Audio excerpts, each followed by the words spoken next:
Choosing the right base for your hero can make a huge difference in your games. However, not all the bases are created equal. In this video, I will try my best to rank the bases based on the current meta. This ranking is just subjective and not objective, and if you think a base could be higher or lower, let me know in the comments. You might notice that this tier list does not have an S tier or an F tier.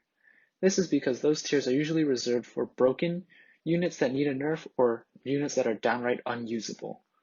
I don't think there are any completely broken bases or unusable bases, as what determines the outcome of a match is a combination of the player's skill, the hero and their equipment, the deck, the base, and a pinch of luck rather than the base itself. So, starting from the bottom in D tier, we have the gold mine.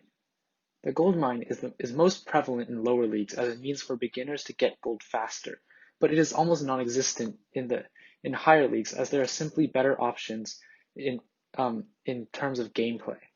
You could argue that the gold mine can let you get expensive items from the shop earlier in the game, but this is very situational and I personally don't think that relying on the shop is a good strategy. One step up and we will find the Flame Guild in C tier.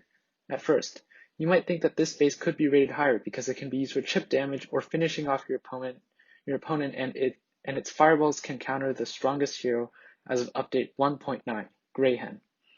However, this base is hard countered by Trixie, who gives pills upon taking damage and is currently quite prevalent in the meta.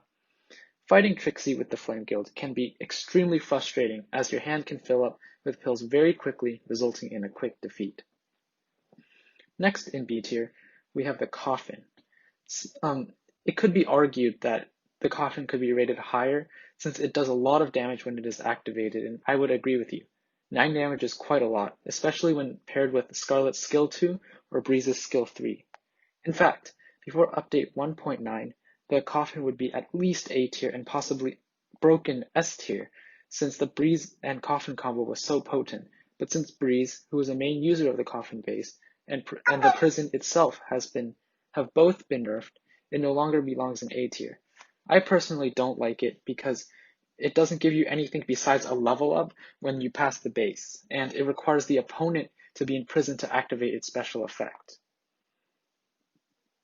I would place the Tactical Tent at the bottom A tier in the current meta. The tent is fantastic for racking up AP quickly and can work well with high tier heroes such as Scarlet and to a lesser extent Greyhen. It also plays quite nicely with Vloot and Ivy, as it allows Vloot to heal more when he attacks and can make Ivy's skill 3 do even more damage. However, it gets overshadowed in the top leagues because by that point, players will have equipment that is good enough to allow them to forego the use of the Tactical Tent.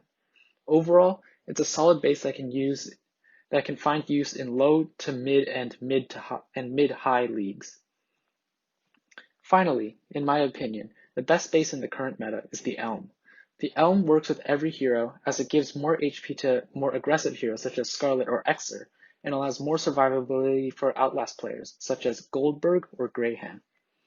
The Elm can function well in lower leagues as it gives players the bulk that they miss out from equipment, and in higher leagues, the Elm is extremely beneficial to high tier heroes such as Trixie and Greyhen, where equipment can make up for the loss in AP.